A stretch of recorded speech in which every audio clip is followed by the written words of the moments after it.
Boa tarde, mais uma vez a todos. Estamos dando início formalmente à nossa aula. Na aula de hoje a gente vai tratar, né, ela vai ser composta muito mais por conceitos teóricos do que por parte prática, tá ok? Então a gente vai conversar e entender melhor cada um desses conceitos, do que é o geoprocessamento, o que é que vocês precisam entender e quais são os elementos do geoprocessamento e dessa plataforma virtual que a gente está utilizando, tá ok? Então, na aula de hoje, a gente vai discutir um pouquinho, eu vou apresentar, na realidade, para vocês alguns conceitos que, principalmente naquela primeira aula, né, que o professor Adonias apresentou um panorama geral da capacidade que o geoprocessamento tem. Então, um desses conceitos hoje a gente vai detalhar, tá ok? Não se preocupe, porque esse material vai ser disponibilizado para vocês. E quem chegou depois também, né, que questionou, as aulas gravadas eu vou pedir, solicitar os monitores que vão enviando para vocês os links, tá? Principalmente para quem não tem oportunidade ou por algum problema não pôde estar aqui, ou queira até revisar, né? Eu preciso recorrer a um conceito que a professora Isabel comentou na aula, eu não estou lembrando. Então, você vai lá no vídeo, esse vídeo, normalmente eu não vou postar o vídeo, eu vou postar o link do YouTube e vocês vão lá na página, normalmente eles estão ou no Gama ou na página do professor Duniz, ok? Para que vocês tenham aí diversos canais para estar revisando esse material. Então, hoje, né, quando a gente dá início à disciplina de geoprocessamento, eu tenho certeza que muitos de vocês já intuitivamente já associaram o que é o geoprocessamento da forma mais simples, né, não tão robusta, mas de alguma demanda no dia a dia, né, seja no GPS de vocês, seja quem utiliza o Waze, seja quem utiliza o iFood. E dentro desses sistemas, principalmente que nós estamos no mundo, né, numa globalização e a tecnologia cada vez mais presente, o geoprocessamento, ele está em muitas das atividades do nosso dia a dia. E, óbvio, que a demanda dessa disciplina vem em função da necessidade de vocês aprenderem a processar dados, né, nesse mundo que é espacializado, seja no papel ou seja no ambiente que a gente vai aprender a designar esses elementos. Então, quando a gente fala, né, de geoprocessamento, aí tem um conceito aqui clássico, tá, do INPE de 2010, que diz o seguinte, que é um conjunto de tecnologias voltado à coleta e tratamento de informações espaciais para um objetivo específico. E essas atividades envolvendo esse geoprocessamento são executadas no que a gente chama de sistema de informação geográfica.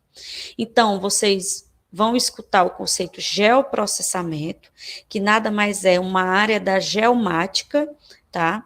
Que ela coleta essas informações, ela reúne essas informações num ambiente geoespacializado, tá? Quando eu estou falando desse ambiente geoespacializado, eu não estou tratando simplesmente, né, lá da geografia que a gente viu lá no ensino médio, em um outro momento da nossa vida, mas é muito mais um ambiente que ele precisa de uma geoinformação, precisa estar georreferenciado, né, eu preciso ter um endereçamento, que a gente chama, para que eu possa situar as coisas, né, no mundo, no espaço. Então, o geoprocessamento, ele vem com o intuito de espacializar qualquer informação que tenha no ambiente. E aí, essas informações que tem no ambiente, a gente vai chamar de alvo, né? Quando a gente chega lá no sensoriamento remoto, a gente vai detalhar esses alvos. Mas esses objetos, esses alvos, essas feições que a gente observa, pode ser uma vegetação, né? Uma informação, e essa informação normalmente ela é utilizada para algum objetivo específico, né? Então, por exemplo, se eu quero identificar um clássico, né? A quantidade de áreas em hectares de uma determinada cultura, ou se eu quero identificar ou espacializar a distância de uma determinada cidade em relação a outra.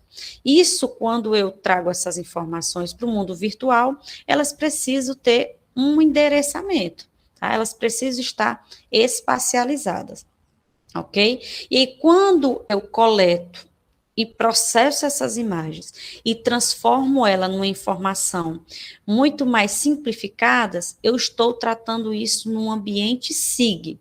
Então, o SIG nada mais é do que esse sistema, tá, de informações que eu preciso de um computador, né, os elementos dizer básico de um computador, o usuário, que somos nós, que vamos tratar esses dados e interpretar, e preciso, né, do software, que é o programa na qual tem as condições, né, e o formato, a gente já falando dentro da língua, da tecnologia, o formato que esse dado, né, normalmente é reconhecido e precisa ser interpretado, tá?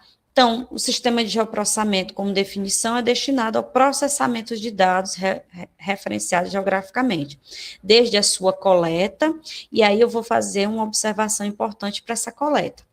Essa coleta de dados, né, que a gente vai interpretar no geoprocessamento, ela pode se dar de algumas formas.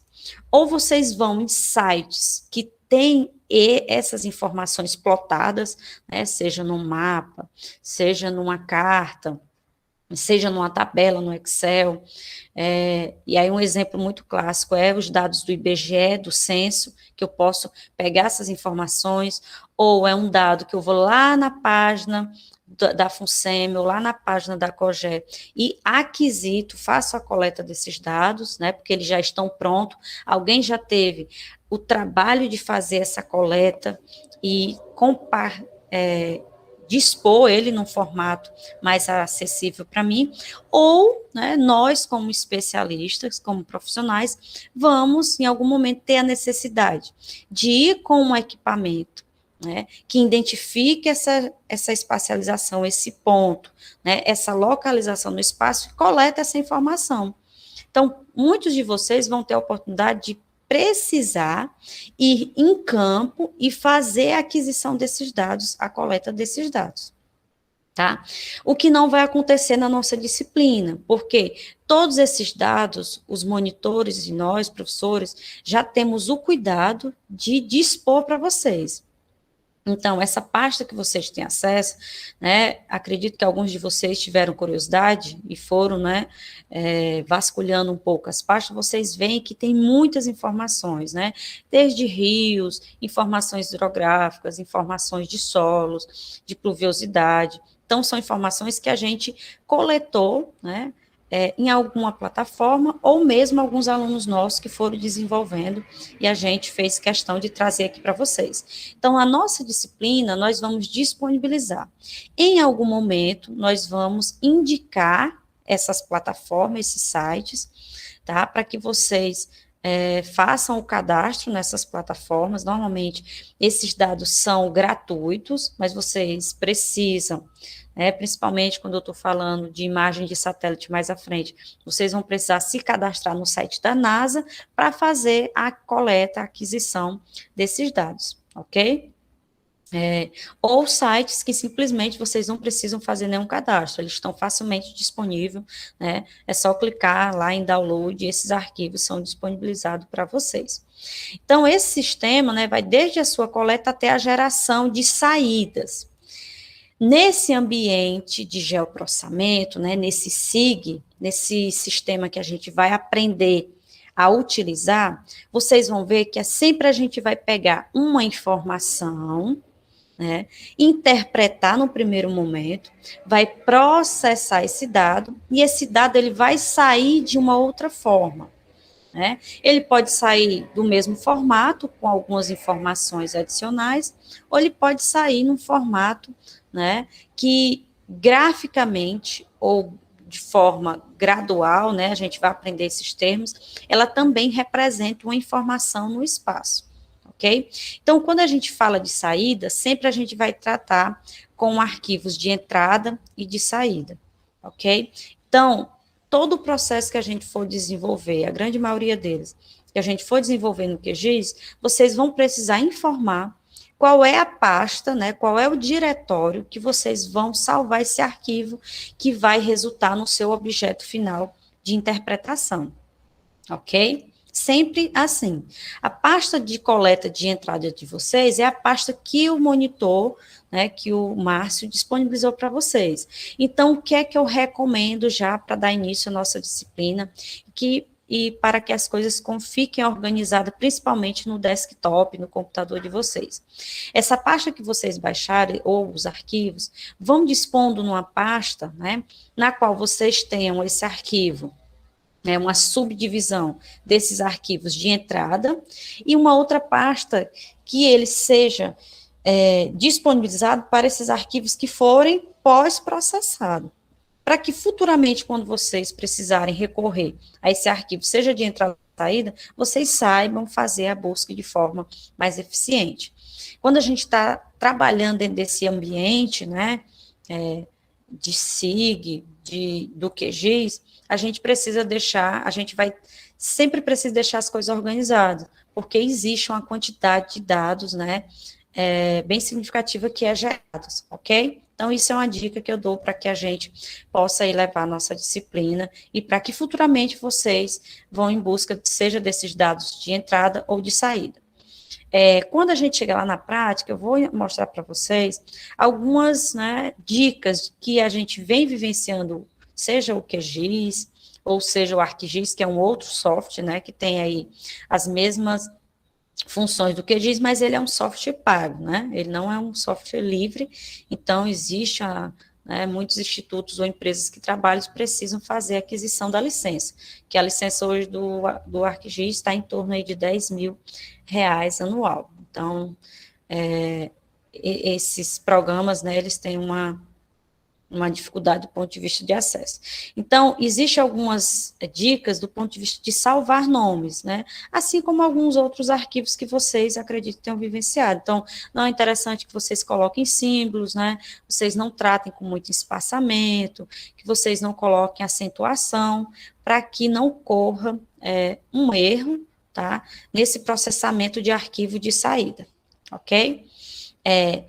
Então, essa saída na forma de mapas convencionais, já eu vou conceituar, né, esse termos mapas, que principalmente na cartografia a gente associa que toda informação visual, né, que a gente planificou, que está ali no plano, a gente trata como mapa, né? Aqui no geoprocessamento a gente chama de mapas temáticos.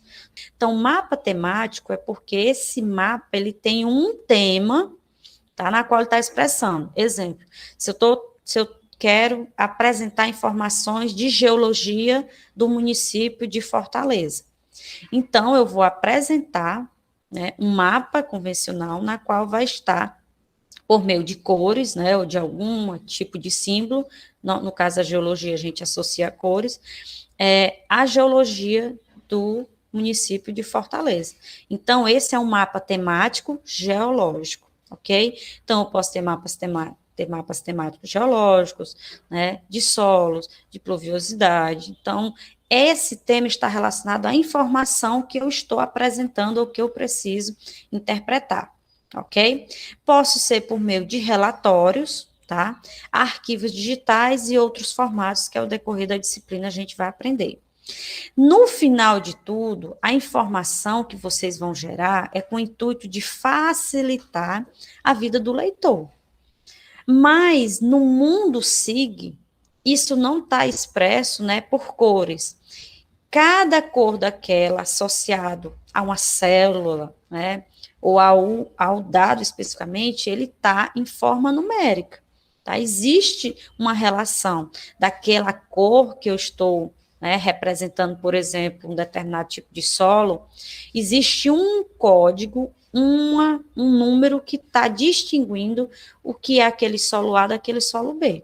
Então, nessa disciplina, a gente também vai aprender a interpretar esse mundo, né, por trás desses mapas que são facilmente disponibilizados para a gente. Ok? E que vocês vão aprender a desenvolver aqui na disciplina, lá no momento que a gente entrar, eu acredito que lá para a segunda aula a gente já esteja trabalhando dentro de confecção de mapas, que aqui no QGIS a gente vai chamar de layout, ok? Então, essas informações, elas devem prever recursos para a sua estocagem, gerenciamento, manipulação e análise. E aí, esses recursos, é o que é o SIG.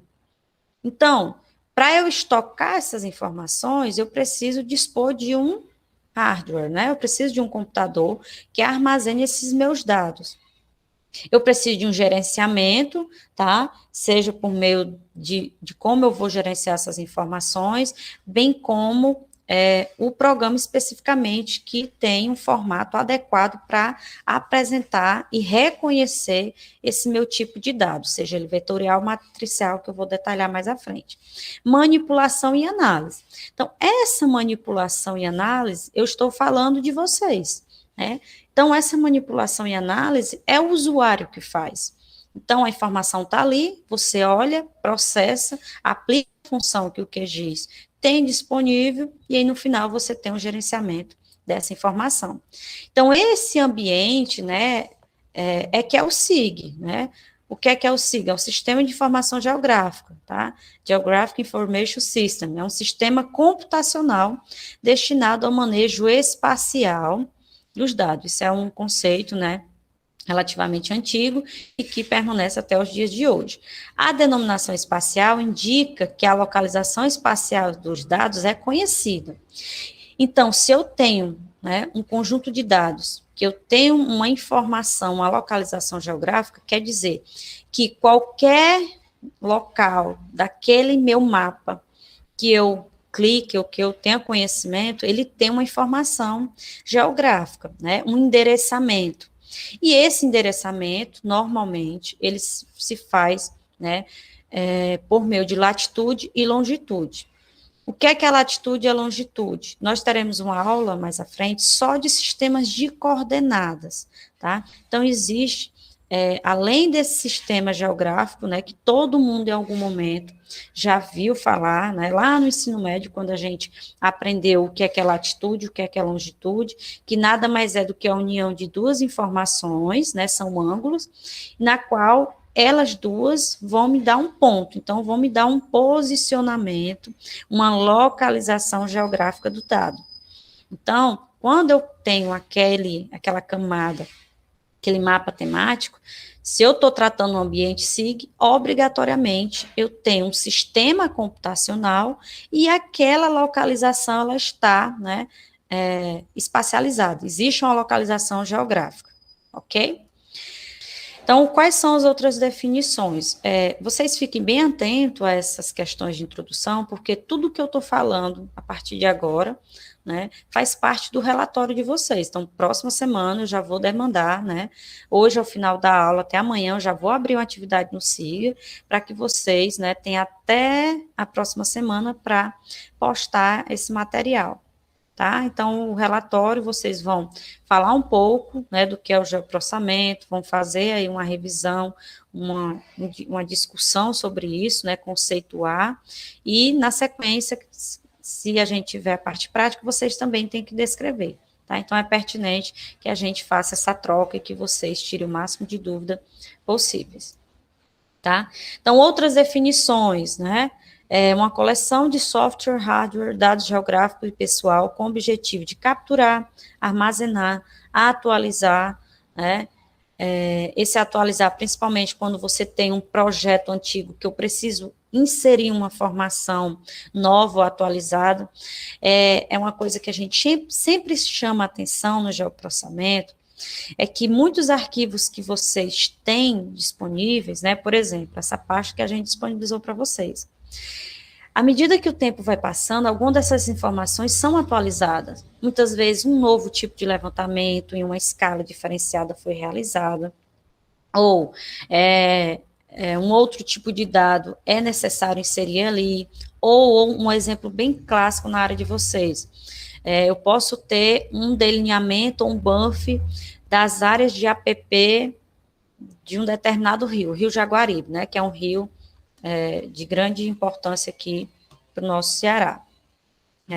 Então, se vocês têm uma delimitação dessa área de APP desse rio, vocês têm que ficar atento à legislação, né? Nossa última atualização do Código Florestal foi em 2012, mas se tiver alguma, né, variação do ponto de vista legal, esse buff, né, quando a gente está falando de espaçamento, caso essa legislação tenha mudado no aspecto aí de posicionamento em relação ao tal VEG do rio, ou em relação às bordas, ou qualquer coisa que a legislação pontue, vocês têm que estar atentos que esse buff, ele deixa, né, de ter uma funcionalidade para os dias atuais.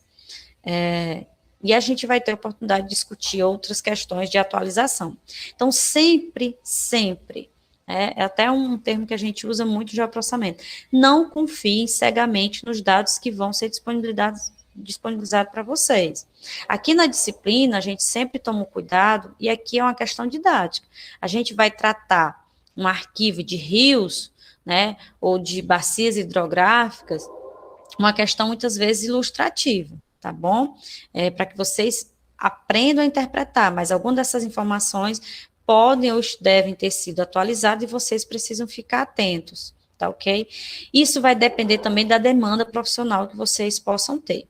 Então, manipular, analisar e apresentar eficientemente todas as formas de informação geográfica referenciada.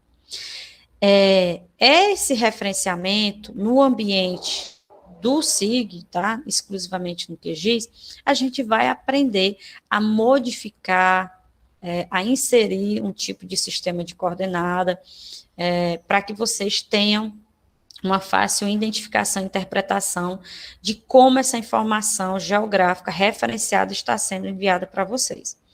Um sistema computacional, outra denominação, né, capaz de armazenar, e esse aqui é um conceito muito mais simples, mas nada mais é do que um sistema que é capaz de armazenar e usar esses dados que descrevem lugares na superfície terrestre, ok? As informações são organizadas em camadas ou layers, ok? Pronto. Aqui estão essas informações. Então, observem que eu tenho o ambiente, o espaço, com inúmeras informações, né, gerais. Então, eu tenho uma indústria, tá? Eu tenho parques, eu tenho rios, eu tenho descargas pontuais, tá? Lançamento normalmente de esgoto, eu tenho resíduos sólidos, eu tenho os aquíferos, eu tenho tipos de solo, eu tenho um processo de degradação ou uma agricultura irrigada. Então, se o meu interesse, tá? Já aplicando diretamente, se o meu interesse é estudar, tá? O potencial, vou aqui dar um exemplo, de contaminação da disposição de um resíduo sólido de uma determinada indústria. Quando eu falo isso, vocês, né, naturalmente, vão se fazer logo uma pergunta, tá? Como que eu vou dispor, tá? Como é que eu sei que esse resíduo tem o potencial de contaminar? Primeiro, eu tenho que conhecer as características desse resíduo, óbvio. E eu não estou tratando ainda de espacialização. Mas se eu quero saber a capacidade de lançamento ou de contaminação a uma distância, né, desse resíduo da indústria, que é aqui eu estou dando um exemplo, que é o que está lançando diretamente esse resíduo. Então, óbvio que naturalmente você vai se perguntar, tá, onde é que essa indústria se localiza no espaço, tá? Então, a primeira pergunta que intuitivamente vocês vão fazer é onde é que está essa indústria? O que é que tem próximo a essa indústria? E aí, o que é que tem próximo a essas indústrias são as outras informações que vocês precisam conhecer. Então, se eu tenho um espaço e que eu localizo só a indústria, vocês acham que eu vou conseguir discutir ou tirar uma interpretação do potencial de contaminação desse resíduo para os recursos hídricos ou para alguma comunidade?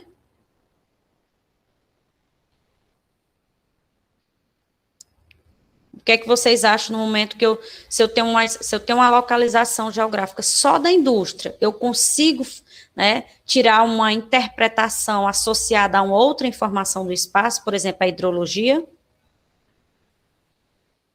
Alguém quer falar?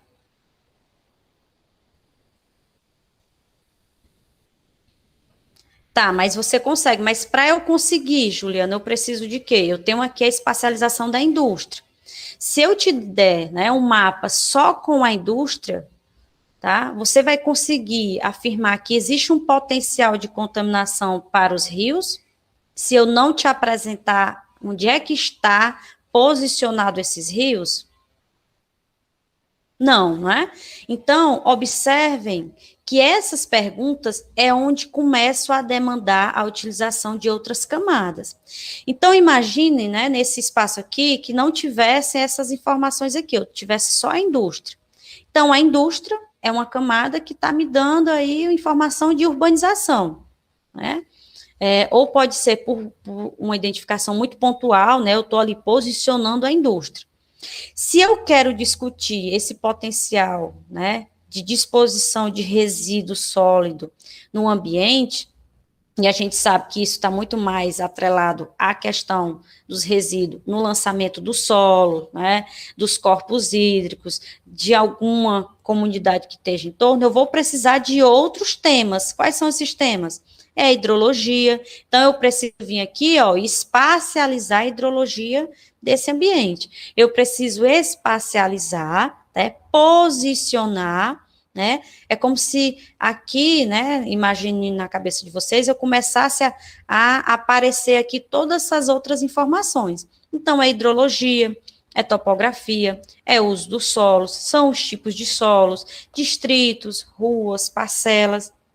Então, à medida, né, que vocês vão associando essas informações, que essas informações são, né, espacializadas aqui no nosso, a nossa linguagem é dita como camadas, leias, é que vocês vão ter condições de inferir, né, de concluir ou até indicar algum desses processos. Então, a informação, ela pode ser temática, ela pode ser só simplesmente o tipo de solo. Se é tipo de solo, é porque a minha pergunta, a princípio, é porque eu quero conhecer só o tipo de solo. E muitas vezes esse tipo de solo está vinculado a alguma outra pergunta. Exemplo, quando vocês, né, profissionais, forem demandados com a inserção de um lixão, né, que lixão não, aterro sanitário. Lixão, né, pela resolução nacional, tem até o final desse ano, né, todos têm que ser tirados e transformados em uma coleta muito mais segura e seletiva,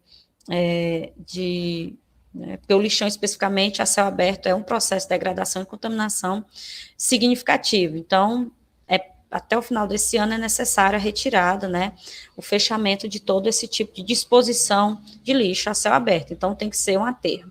Só que, para você construir um aterro sanitário, você precisa conhecer, né, e entender os processos desse lixão tem como risco. O primeiro dele é o tipo de solo. Então, quando vocês vão posicionar um lixão, um aterro, perdão, a primeira coisa que vocês têm que saber é um solo arenoso ou um solo argiloso. E aí a necessidade de espacializar esse aterro e de conhecer o primeiro tema, a primeira layer. Então, eu vou puxar para o meu ambiente SIG aqui, né? Eu vou visualizar, né? Quais são os tipos de solo naquela região, tá? Mas aí eu pergunto, é só o solo que define o posicionamento de um aterro sanitário? Qual seria o outro? Alguém poderia me dizer? Qual seria o outro, uma outra informação que vocês acham, né? Relevo, muito bem, né? O relevo é uma outra informação, tá? A proximidade, então, se eu já tenho solo, qual é a outra camada que eu vou precisar sobrepor, né? Interpretar, além do relevo? Os centros urbanos, né? Qual é o distanciamento que está das casas, né? Das comunidades que têm ali próximo. Então, a gente sabe que o aterro sanitário precisa estar a um distanciamento, né? Específico que a legislação demanda dentro dessa questão de proximidade, relevo, tipo de solo, se está próximo, né, de um aeroporto, qual o distanciamento que tem que estar, qual a posição em relação ao leste-oeste. Então, são outras questões que é por isso que é tão interdisciplinar a nossa disciplina, né? Por exemplo, eu quero fazer eu quero entender, né, quais são as regiões de Fortaleza que mais apresentam, né, ondas de calor, quais são as regiões mais quentes de Fortaleza. Então, para eu fazer apresentar essa informação, que vai ser útil para algum tipo de estudo, né, seja para engenharia civil, seja para algum objetivo específico, eu tenho que ter, no mínimo, o quê?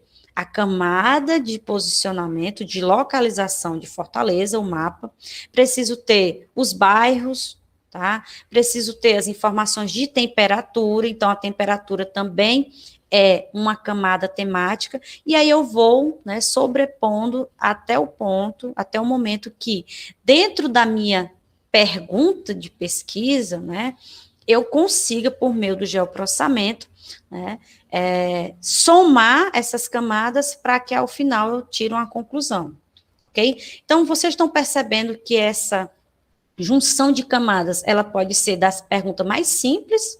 Peraí, tem uma pergunta do Washington, só um minuto. Washington. Professora, a senhora vai nos guiar no que diz respeito a como manipular e interpretar essas informações? Sim. Até o momento, Washington, eu estou só trazendo uma questão teórica, para que vocês consigam entender e perceber como é que essas informações, quais são os tipos de informações na realidade que eu preciso interpretar. Por que que a gente precisa unir essas informações? Porque muitas vezes eu não consigo tirar uma interpretação de algo só por meio de uma informação. Exemplo, né? Já antecipando aqui.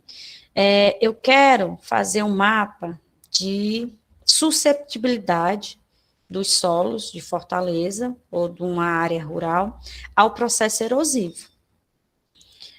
Todos vocês, né, sabem que existe inúmeros fatores, alguns fatores que favorecem o processo erosivo. Exemplo, o relevo, né? Ou seja, quanto mais íngreme aquela região, né, aquele relevo, maior é a susceptibilidade de carregamento de solos. Ah, professora, mas não é só o relevo. Se eu tiver aqui 2 relevos íngremes e um tiver uma cobertura de solo e outro não tiver, esse vai ser mais susceptível, né? Aqui não tem a cobertura. A intensidade das chuvas, tá? Então, são alguns fatores que a gente chama, né, que tem o potencial no ambiente, no mundo real, de causar e favorecer a susceptibilidade e o processo erosivo, que eu vou ter que levar essa informação, uni-las para que no final eu possa dizer, não, aquela área A, em comparação com a área B, ela tem mais susceptibilidade ao processo erosivo, porque ela é uma área degradada, ela não tem vegetação, o solo está nu, a declividade é X, a chuva ocorre de maneira intensa e não tem um manejo adequado do solo. Então, toda essa interpretação que a gente faz do ponto de vista ambiental, né, a gente está associando a informações que eu posso espacializar. Quando a gente chegar na prática, Washington, eu vou mostrar para vocês, né, como eu manipular essas informações. Ah, professora, então a senhora está falando da informação de relevo, como é que eu manipulo? A gente vai ter uma aula só para manipulação de dados de relevo. Tá? Que a gente precisa usar um arquivo que a gente chama de SRTM, que foi todo um levantamento da topografia do mundo que a NASA fez, né, e que é disponibilizado para a gente gratuitamente. Mas eu tenho outras formas de levantar, né, a camada e a leia relevo, né, não é só pelo SRTM. Então, observem que tudo que eu estou falando hoje de forma introdutória, nós vamos ter uma aula, né, do ponto de vista prático, para aprender a manipular e interpretar essas informações, ok? Então, não se preocupe que do ponto de vista de manipular e interpretar, nós vamos fazer isso passo a passo, tá? Hoje, a gente vai, dependendo do horário, né, do cansaço de vocês aqui, do decorrer da aula, a gente vai, pelo menos, abrir esse ambiente SIG, tá? Porque todo mundo já instalou o QGIS, eu vou abrir ele com vocês e a gente vai, né, apresentar ou aprender aqui, passo a passo comigo, como observar essa informação. Mas calma que aqui primeiro a gente vai discutir aspectos teóricos. Respondido, Washington? Então, aqui, ó, observe, né, que eu tenho inúmeras informações e que a gente vai, né, apresentar elas em camadas, tá? Então, quando a gente for lá no SIG, a gente vai puxar a camada hidrologia. Então, nesse espaço vai aparecer só os rios, os reservatórios daquela região. Se eu puxo a camada topografia, que eu já manipulei, que eu já aprendi a fazer, né, que é o que a gente vai fazer durante a disciplina, eu posso puxar só uma camada, tá? É uma imagem da topografia de uma determinada região. E isso a gente vai aprender a espacializar, seja a nível de município, de bacias, vai depender do estudo que vocês querem fazer. Ok? Aqui é um exemplo de como essa camada, por exemplo, camada hidrologia, ela vai ser expressa, né, do ponto de vista de visualização, no layout do programa de vocês. Aqui é só uma imagem ilustrativa, porque aqui é o layout do ArcGIS, tá? Mas não difere muito, né, o formato aqui, ó, a barra de menus, a barra de funções, a escala, o sistema de coordenada, ele não difere muito do QGIS. O que eu quero trazer com essa imagem para vocês é que, do lado esquerdo, normalmente a gente tem as informações que está sendo apresentada e que no nosso ambiente, né, o nosso espaço de observação, aqui vocês podem estar observando já, né, que aqui eu tenho o Ceará, tá? Então, é uma layer que está me dando o quê? Se eu pedir aqui, ó, qual é a informação que está sendo apresentada? O que é que vocês podem me dizer ao observar essa imagem? Vocês estão vendo o que aqui? O que é que vocês conseguem visualizar de informação aqui? Eu tenho um ambiente, uma localização geográfica, não tenho? Eu tenho aqui, ó, o Ceará, não é isso? Tenho o Natal, então eu tenho a costa aqui do Nordeste, não é isso? Pegando um pouco aqui para outros estados do nosso Brasil, tá? Então, aqui eu tenho uma análise, né, do espaço, aí quando eu estou falando de análise do espaço, eu posso falar essa análise do espaço, seja o espaço a nível de município, a nível de uma área, ou a nível Brasil, a nível do Ceará. Aqui vocês já conseguem perceber que existem informações que vão ser apresentadas a respeito, né, do estado, especificamente do Ceará, tá? Então, ó, ao lado esquerdo, a gente pode ver que tem dados de pluviometria, que está sendo identificado, tá? Por meio desses asteriscos, né? Então, em cada localização desses asteriscos, tem uma informação disponível para a gente de pluviosidade. Ah, professora, mas eu não estou vendo a informação. Aqui, até o presente momento, não se preocupem com isso, que a gente vai aprender a avançar e adentrar nesses tipos de dados. O que eu quero que vocês observem é que essa camada, ela é visualizada normalmente desse formato. E aí, esse limite, que a gente chama de polígono, ele vai depender da área de estudo, de que localização você tem interesse de estudar e você fez o download ou aquisição da imagem.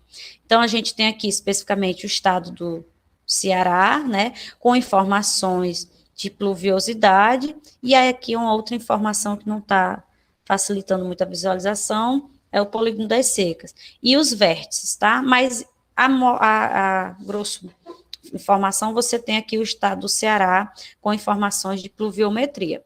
Então, esse tipo de informação vai te dar uma análise, normalmente, o quê? Climatológica da região.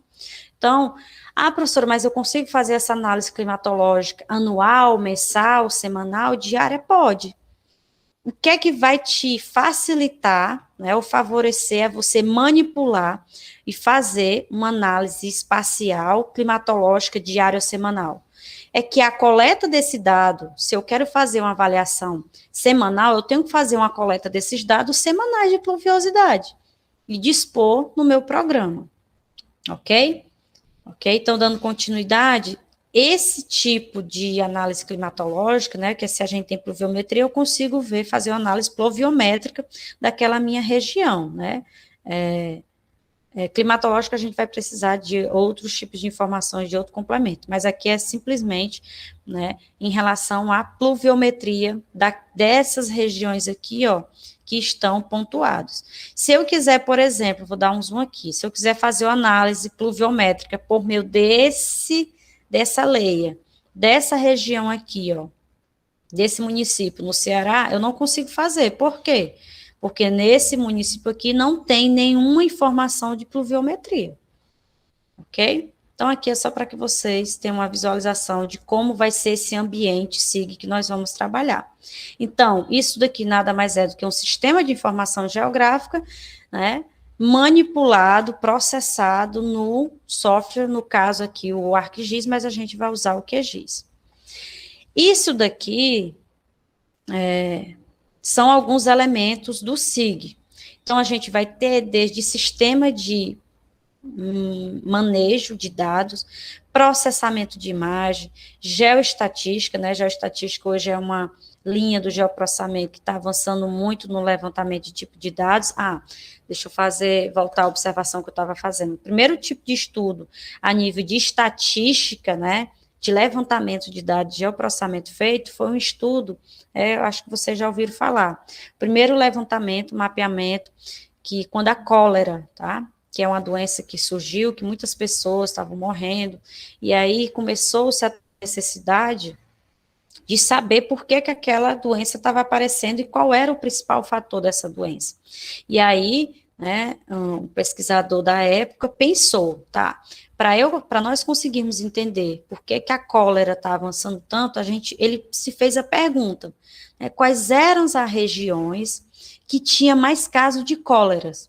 Então, né, na época ele não tinha acesso ao sistema, mas ele pegou um mapa físico no papel, espacializou a cidade e começou, né, a fazer um levantamento de quais eram as regiões que tinham mais casos. E ele começou a espacializar essas informações. No final, ele conseguiu identificar que as localidades que sempre tinham uma fonte d'água era onde tinha, né, os maiores casos de cólera.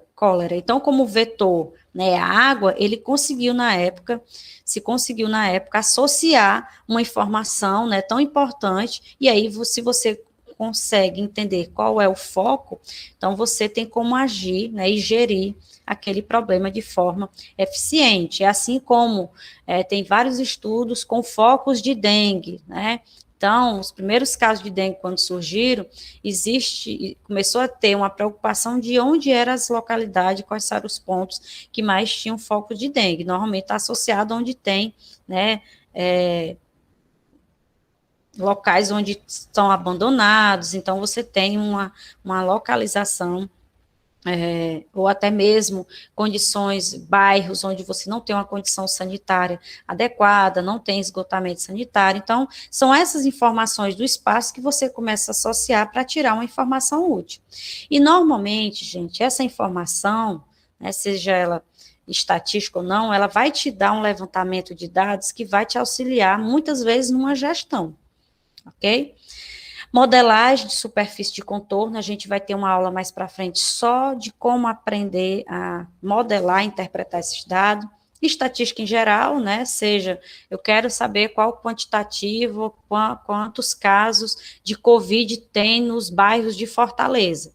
Para eu ter essa resposta, eu tenho que ter um mapa de Fortaleza e a quantidade de casos, né, que eu vou aquisitar onde? Ou vou na Secretaria de Saúde do meu município, né, normalmente essa informação tem na Secretaria de Saúde, pego esses dados e associo a uma localização geográfica. E aí eu tenho simplesmente duas informações favorecendo no conhecimento dos casos de Covid no município de Fortaleza, ok? Então, planilhas eletrônicas, né, dados de informações, mapeamentos, até ao nível, aí aqui a gente vai ver que esse sistema de informação geográfica, ele vai se dar por dados do tipo vetor e do tipo raster. Daqui a pouco eu vou detalhar, exemplificar algum para eles. Quando a gente fala de imagens, a gente está falando de raster, porque o formato de dados é diferente. O vetor, a gente vai ter uma informação muito mais pontual. E aí, vetor, o CAD, por exemplo, o AutoCAD, é um programa que faz uso, né, de linhas, de pontos, de polígonos, né, as plantas baixas que a gente faz, nada mais é do que um vetor no formato DWG, que é a extensão que o AutoCAD reconhece e disponibiliza para nós. Tá bom? Então, aqui são alguns dos elementos desse sistema de informação geográfica que a gente vai ter a oportunidade de detalhar cada um deles, ok? E aí, existem vários softwares, como o QGIS, o AutoCAD, né? O Google Earth também é uma ferramenta que você pode ir lá, né? Eu acredito que todo mundo já foi no Google Earth e quis identificar e visualizar a casa de vocês. Então, você pode inserir uma coordenada ou inserir um ponto, e a forma como esse dado sai é KML. E esse KML nada mais é do que um vetor, ok? Então, existem inúmeros programas que apresentam essa localização geográfica em um formato. Esse formato é vetorial ou matricial, ok? Aqui a gente vai ver alguns tipos, eu vou exemplificar aqui para vocês, mais uma vez, para que a gente possa discutir um pouquinho mais sobre essas operações espaciais. Então, aqui, ó, nós vamos considerar a seguinte tabela de dados, mostrando localização de alguns centros urbanos e número de pessoas que usam o sistema de informação geográfica. Então, aqui, ó, tem uma situação, né, hipotética. Então, eu tenho a localização e centros urbanos, tá? Tenho a latitude e a longitude. Então, se eu estou no ambiente SIG, eu tenho que ter a espacialização geográfica. Sempre, professor, sempre, não tem como eu atribuir uma informação no ambiente SIG, né, e discutir se eu não tiver a localização geográfica, latitude e longitude, ok? Que aí eu vou poder pontuar e espacializar aquele meu alvo de estudo. E aqui, ó, dentro do que eu sugeri, eu tenho a quantidade de usuários que utilizam o sistema de informação geográfica. Então, em Londres, né, nessa localização aqui, ó, eu tenho 80 usuários de GIS. Em Zurique, nessa localização aqui, eu tenho 25, e assim sucessivamente. Quando a gente olha para uma tabela, a gente consegue interpretar essa informação de usuários e centros urbanos, não consigo? Mas vocês concordam que é muito mais fácil e seria muito mais interessante eu espacializar isso, né, de uma forma visual, tá? Por meio de um mapeamento, né? Muitas vezes uma coloração que está indicando onde são as regiões que tem, né, normalmente aquela tendência. Um exemplo bem atual, né? Todos vocês acompanharam as eleições dos Estados Unidos, né? Era bem típico aqueles mapas, né, em vermelho e azul. Então, você tinha, por meio de cores, expressando as regiões, os estados, né, que tinha uma quantidade de eleitorado muito mais significativa e representativa do Partido Democrata e do Partido Republicano. Todo mundo visualizou, teve a oportunidade de ver isso nos jornais, né? Foi tão recorrente no jornal que todo mundo, sem perceber, já estava vendo a disciplina da professora Isabel lá nos jornais. Então, você tem um mapeamento, uma delimitação, que aquele polígono nada mais é do que um arquivo, um tipo de arquivo, né, que se apresenta no espaço, aí a gente está tratando de modelo espacial de dados, que aquele arquivo tem um formato, que ele está me indicando uma localização e que aquelas cores estão indicando alguma informação útil. A informação útil eu preciso expressar para as pessoas do mundo quais são as regiões dos Estados Unidos que, né, tem mais ideologias democráticas e mais ideologias republicanas naquele momento atual da eleição de 2020. Então, aqui, né, aquelas informações lá, ela estão expressa por meio de uma informação geográfica, lá na tabela, né, por trás daquele mapa que vocês visualizavam, eu tenho e preciso ter a informação da localização geográfica e da quantidade de eleitores, no caso, né, o sistema, o tribunal de lá, né, o sistema eleitoral, disponibilizar essa informação. Aqui, o nosso exemplo, nada mais é do que o quantitativo de usuários de SIG. Então, eu posso fazer a seguinte pergunta para vocês. Quantas pessoas trabalham com QGIS em Londres? Alguém responde aí. Quantas pessoas trabalham com QGIS em Londres? Quero ver se vocês estão aí, prestando atenção. 80, muito bem, né? Então, em Londres, nessa região de Londres, que eu tenho que atribuir o nome, eu posso ter só a localização geográfica, mas se eu não tiver o nome, eu não vou saber, né, não vou ter como referenciar do ponto de vista nominal, que é muito mais prático. Eu poderia identificar por 1, 2, 3, 4, A, B, C, D, mas quando a gente trata de municípios, é muito mais prático a gente associar o nome mesmo, tá? Agora, se eu for fazer um levantamento de um questionário, um outro tipo de situação que exige o nome das pessoas e que, do ponto de vista ético, não é interessante você apresentar, e você vai colocar nome A, B, C, D, E, tá? Mas isso aí é muito mais do ponto de vista nominal. Então, eu posso perguntar, como eu perguntei agora a vocês, quantas pessoas trabalham com GIS em Londres? Muito bem, olhando para a tabela, eu tenho 80 usuários de GIS. Perfeito, não é isso? Quando eu faço essa pergunta, vocês precisam, se eu fizer só essa pergunta, vocês precisam de uma espacialização? Eu estou simplesmente, quantas pessoas votaram, no Trump em Londres? Para eu responder essa pergunta, eu vou precisar que você me apresente o local? Não, né? Não é necessária a localização, que se conheça a localização. Se eu estou perguntando só quantas pessoas trabalham com SIG em Londres. Isso é uma pergunta, é uma consulta não espacial, ok? Agora, se eu pergunto assim, quantas pessoas trabalham com SIG nos principais centros europeus? É necessário que se conheça a localização das cidades no globo, porque eu vou começar a precisar, a espacializar esses centros europeus. Eu posso até querer espacializar Londres e mostrar lá que tem, numa tabela, que tem 80 usuários. Mas eu quero que vocês percebam que tem consultas, informações que eu não preciso espacializar, e que tem consultas que eu preciso sim espacializar para poder tirar uma informação acertada daquela minha pergunta. Outra pergunta, quantos centros estão localizados dentro de 250 quilômetros um do outro? Então, se eu estou pedindo distanciamento, para que eu consiga, interpolar e compreender, visualizar quantos centros estão dentro de um raio de 250 quilômetros, eu preciso delimitar essa área para que eu comece a fazer as interpretações. Se eu perguntar qual é a rota mais curta, que é normalmente o que o GPS faz. O GPS vai pegar o quê, quando você faz uma busca de um endereço lá no Google Maps de vocês.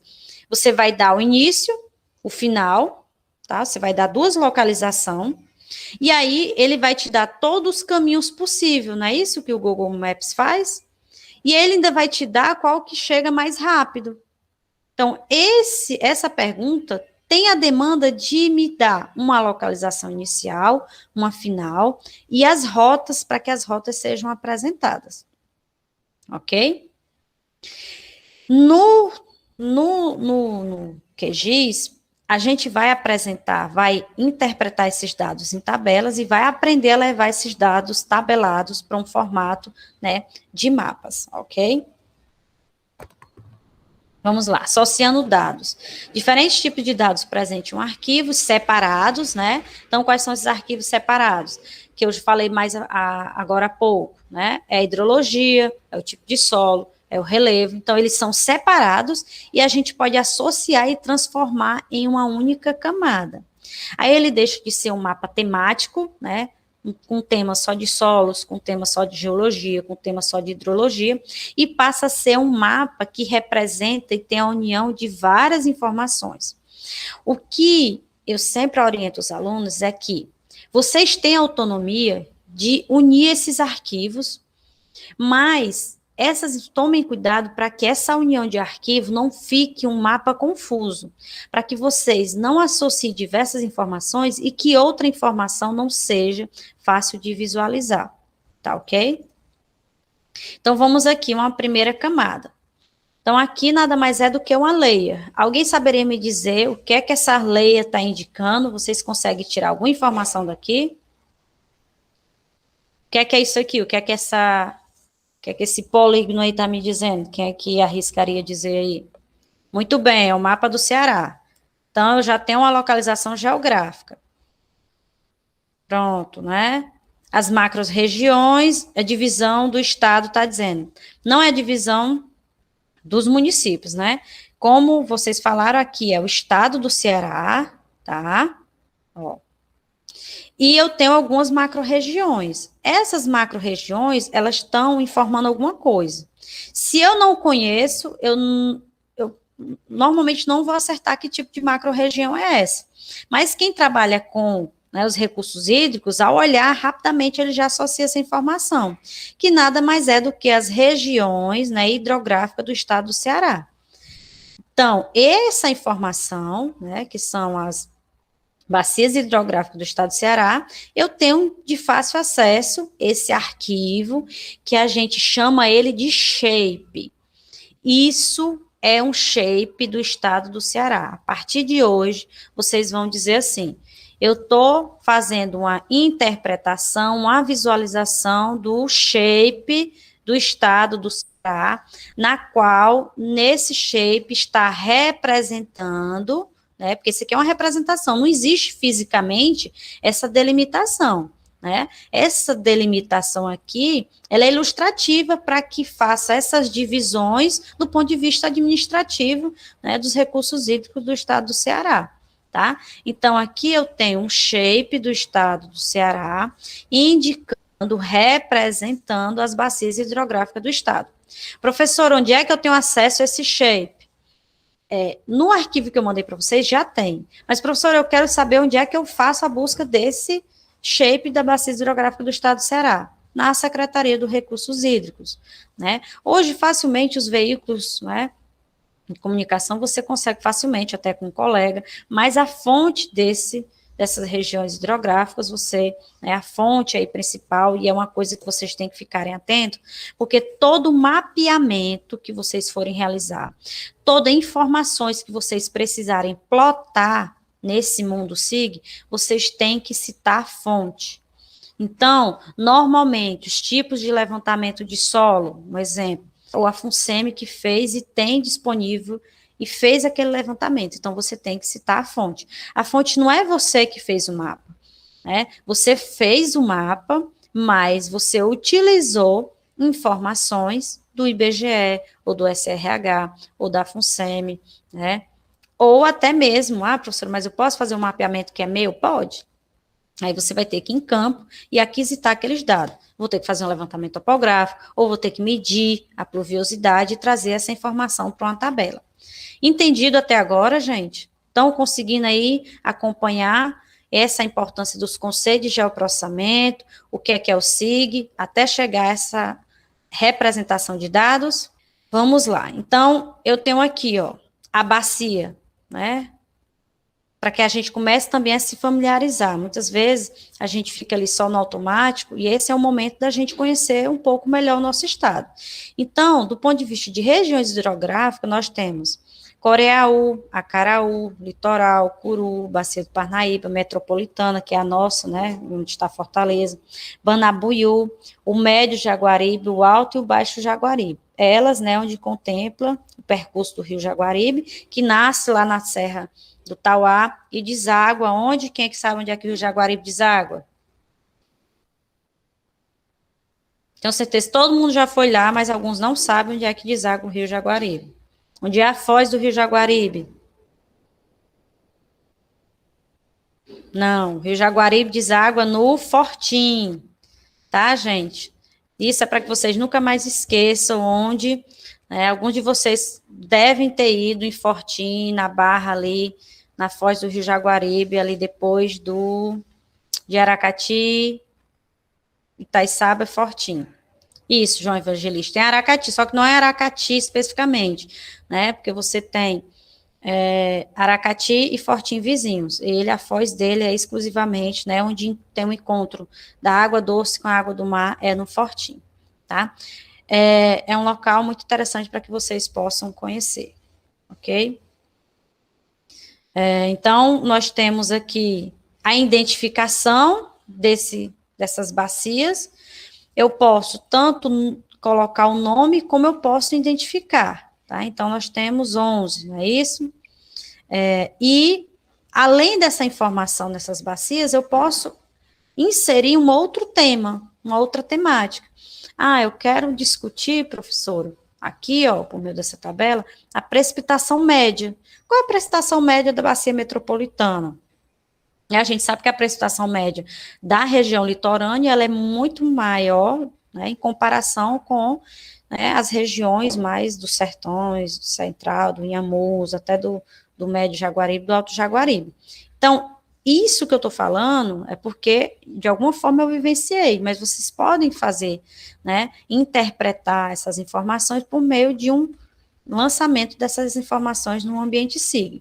Então, eu tenho um shape das bacias, para que eu consiga interpretar a pluviosidade média, o que é que eu vou precisar adicionar de informação aqui? A pluviosidade, não é? Então, eu tenho que coletar a pluviosidade média anual lá da bacia do Banabuiú. O que é que eu vou precisar fazer? Onde é que eu consigo as informações de pluviosidade? Eu vou lá no site da FUNSEMI, né, tem uma tabela, lá é um site, né, bem didático, você pode fazer essa aquisição de informação mensal, diária, ok? O site da ANA também tem, né, você também tem um site do INMET, se eu não me engano, né, que é o Instituto Nacional de Informações Meteorológicas. Então, assim, são vários os ambientes que vocês podem fazer essa busca e trazer essas tabelas para que a gente possa inserir aqui. E aí, no segundo momento, ter isso daqui, tá? Então, vocês têm as bacias hidrográficas e a cada uma delas eu estou atribuindo cores. Então, lá na minha legenda, o vermelho está associado a uma determinada média pluviométrica, assim como esse amarelo está associado a uma outra média pluviométrica. Então, vocês estão percebendo como é interessante você, né, por meio de um shape de bacias e uma informação pluviométrica, eu posso apresentar de uma forma muito mais, né, rápida a interpretação dessa informação. O que é que está faltando aqui, professora? A legenda, né? Eu preciso saber a que esse vermelho se refere, eu preciso saber a que esse amarelo se refere. Mas isso vocês vão aprender. Aqui nessas bacias, né, a gente tem, além de cores, que está associado, nós temos os municípios e as subbacias hidrográficas para o estado do Ceará, tá? Então, aqui, ó, eu conheço bem, aqui é o município de Russas, né, que é a minha cidade, onde eu nasci e me criei, então eu consigo facilmente identificar, né? Com certeza, todos vocês vão conseguir identificar o município de vocês, tá? Então, aqui, ó, além das bacias, observem a diferença. Aqui eu tinha só as bacias, né? Ó, eu tenho um polígono de representação de bacias. Esse eu tenho cores associadas a alguma informação, mas a priori aqui eu tenho os municípios, né, e as subdivisões dessas bacias, ok? Além desse tipo de dado, tem outros tipos de camadas e interpretação que a gente pode unir. Então, aqui, ó, a gente tem uma camada, tá? Aqui é um mapeamento da produtividade do tomate, e aqui é uma outra representação, uma outra layer, camada, que está representando os teores de argila. Tá, vamos interpretar cada um deles, ok? A produtividade do tomate, tá? Dessa região, esses dados foram aquisitados nesses pontos, ó. Vocês conseguem observar esses pontinhos azuis? Ó. Todos os locais onde eu peguei informação de produtividade, eles precisam estar indicados. Tá? Então, isso é uma região X, que eu aquisitei essas informações desse espaço. Tá? Essas produtividades vão de menores produtividades até maiores produtividades. A cor azul, qual é, né, a faixa de produtividade dessa região aqui, ó? Ela vai de 26,41 a 29,22, tá? Qual é a faixa de produtividade dessa região aqui, ó, verde? Eu estou passando o mouse. Quem é que me responde aí, ó? Qual a faixa de produtividade dessa região aqui, ó? 31 a 34. Obrigada, né, Juliana? Essa é a faixa, essa região, né, com essas informações geográficas aqui, ó, que eu não estou conseguindo exatidar, né, com exatidão dizer qual é essa posição geográfica, mas quando a gente estiver no ambiente SIG, quando eu clicar o mouse em cima, ele vai me dar a coordenada geográfica.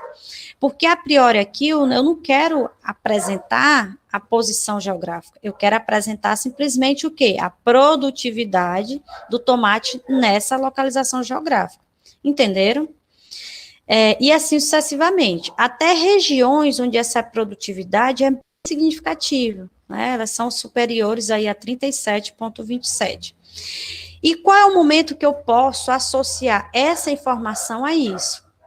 A gente sabe que na produção, né, na produção agrícola, a gente tem fatores que vai potencializar a produção, a produtividade de uma determinada cultura. São eles a matéria orgânica, né, porque ela naturalmente tem uma alta capacidade de absorver água, tem uma alta disponibilidade de nutriente, né, a aplicação de fertilizante, a presença dos minerais, né, argilosos, porque a argila, do ponto de vista químico, ela tem uma alta capacidade de adsorção, então ela tem uma alta CTC, tá? Então, normalmente, solos onde eu tenho um teor natural, né, de nutrientes ou de processo de adsorção que está relacionado às partículas do solo, que aí no caso eu estou falando a argila, né? Porque quando a gente compara um solo arenoso de um solo argiloso, qual que tem uma maior fertilidade química?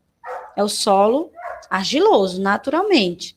Óbvio que esse solo arenoso eu vou precisar entrar com ação humana e aplicar um fertilizante químico, tá? Não necessariamente, eu não estou dizendo aqui que um solo arenoso não possa ter uma fertilidade, né, adicionada, mas naturalmente, se eu pego um solo arenoso e um solo argiloso, o solo argiloso, devido às suas características, né, o seu formato da argila, a alta capacidade de adsorção de cargas, ele tem um potencial a favorecer a maior adsorção de nutrientes, né, e a favorecer uma maior produtividade. Então, eu posso começar a discutir, né, e a tentar relacionar, interpolar alguma dessas regiões à questão, à presença de argila, tá?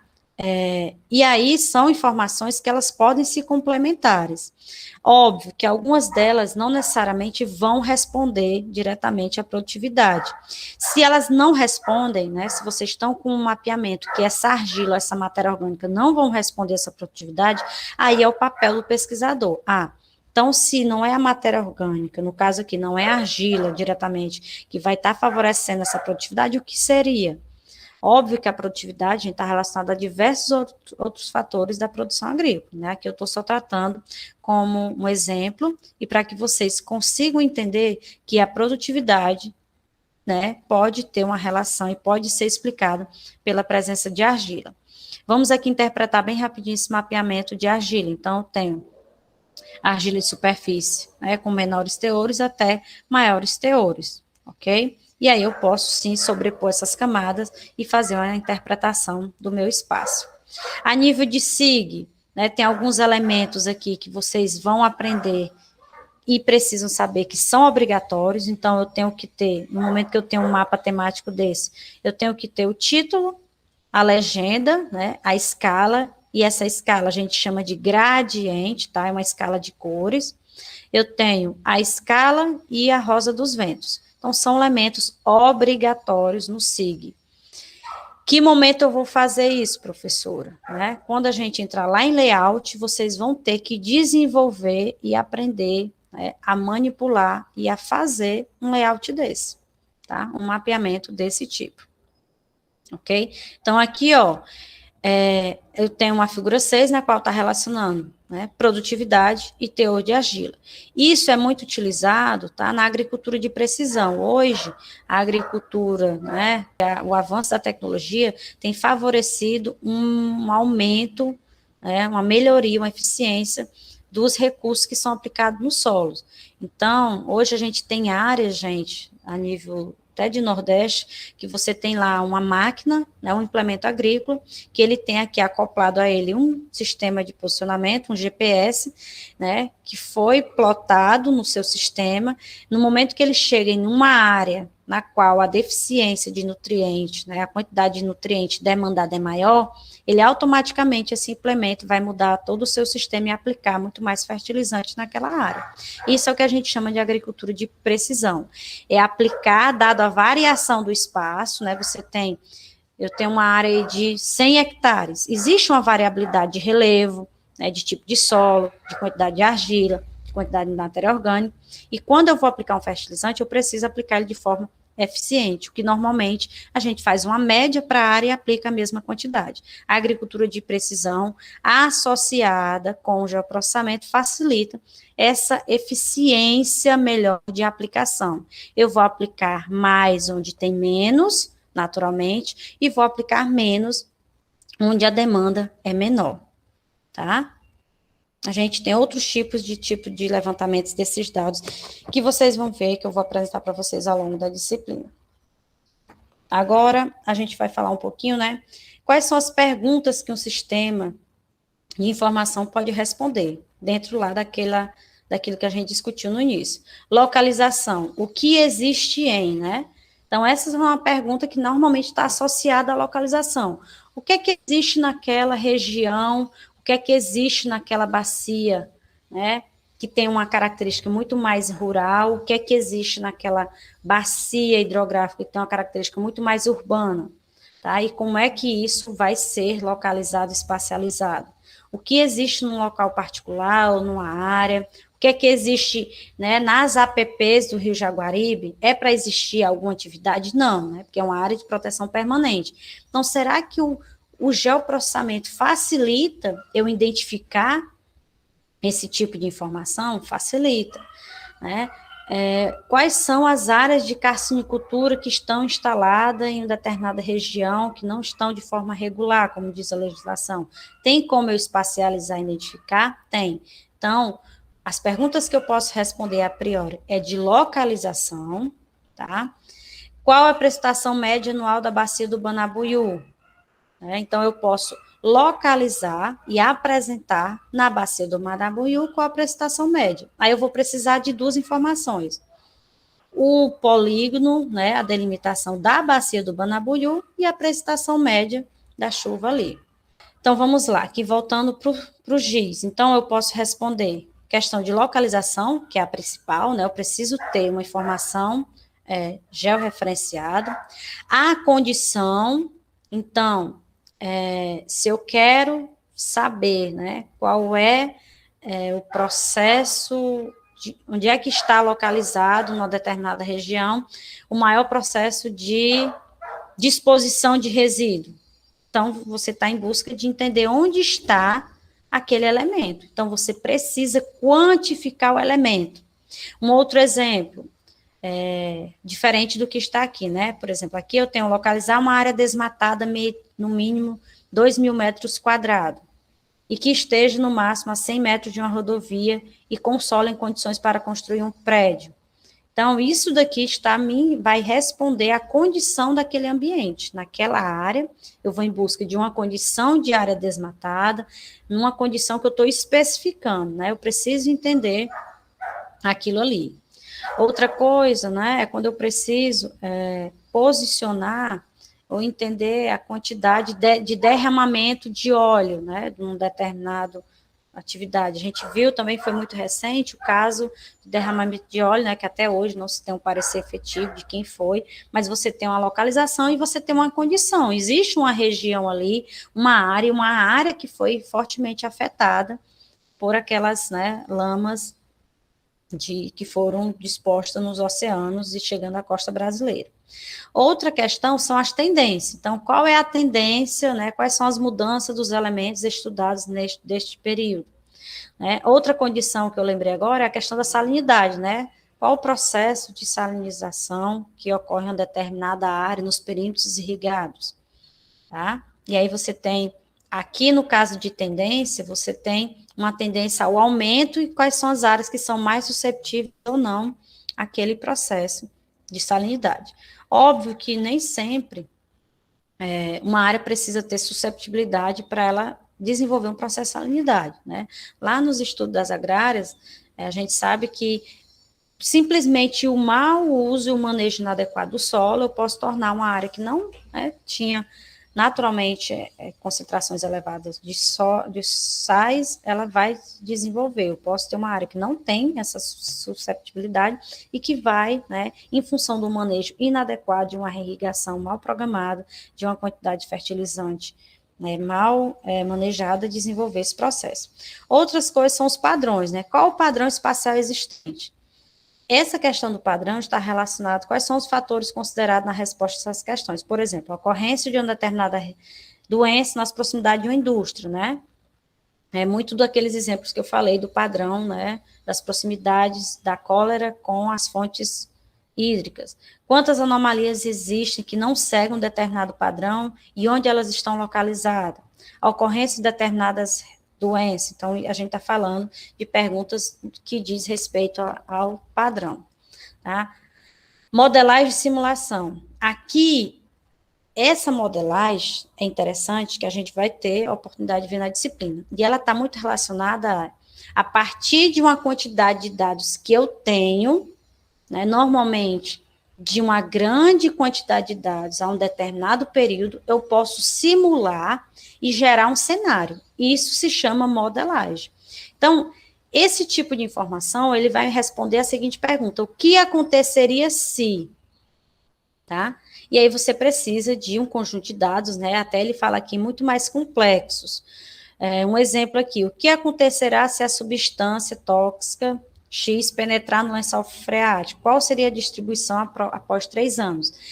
Então, quando eu faço uma pergunta dessa, observe que eu preciso entender, eu preciso fazer um estudo desse lençol freático, eu preciso saber qual é a dispersão química, qual é a capacidade de associação dessa substância nas partículas do solo, o que pode biodisponibilizar esse elemento. Então, são outras questões mais complexas que eu vou precisar entender. Um exemplo, tem um grupo de estudos de pesquisadores lá em Mariana, em associação com o grupo da Exalc, que eles avaliam qual é a susceptibilidade, o que acontece se os resíduos que foram dispostos pela a barragem de Mariana, que foi destruída, por uma irresponsabilidade lá na empresa Vale, o que aconteceria se esses resíduos que estão associados aos óxidos e hidróxidos de ferro passar por uma outra condição? Então, para que a gente responda isso, não é só o geoprocessamento, não é só a espacialização desse dado, não. Eu preciso modelar e entender de forma muito criteriosa sobre a substância química. Então, se você quer entender como um determinado elemento se comporta no espaço, eu preciso entender a fundo a química e a física desse elemento, ok? Por isso que a gente diz que são informações muito mais complexas, entendido? Então, para finalizar essa parte, a gente entrar no nosso intervalo. GIS não é simplesmente um sistema computacional capaz de fazer mapas. Então, no final, vocês vão gerar um mapeamento.